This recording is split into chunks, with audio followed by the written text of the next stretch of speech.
तर बघूया आपण राष्ट्रवादीचे जयंत पाटील काय बोलतात। शेतकऱ्यांचा संप फोडण्याचं आणि महाराष्ट्राच्या शेतकऱ्यांची एकजूट मोडण्याचं काम एका राज्यमंत्र्याला हाताशी धरून मुख्यमंत्री करतात असा आरोप राष्ट्रवादीचे ज्येष्ठ नेते जयंत पाटील यांनी केला।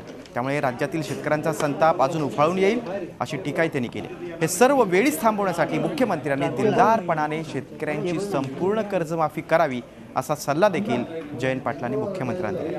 महाराष्ट्रात कोणताही प्रश्न निर्माण झाला की मुख्यमंत्री काँग्रेस आणि राष्ट्रवादीचं नाव पुढे करतात अशी टीकाही त्यांनी केली।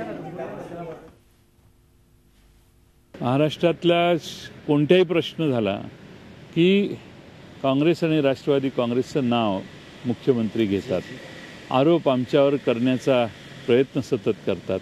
मला वाटतं काहीही झालं तरी महाराष्ट्रामध्ये काही झालं तरी पूर्वी मुघलांना संताजी आणि धनाजीची सारखी आठवण यायची। त्यांचे घोडे पाणी प्यायला तळ्यात गेले तरी संताजी आणि धनाजी मुघलांच्या सैनिकांना दिसायचे आणि ते घाबरून पळ काढायचे। तशी आज महाराष्ट्राच्या मुख्यमंत्र्यांची परिस्थिती आहे।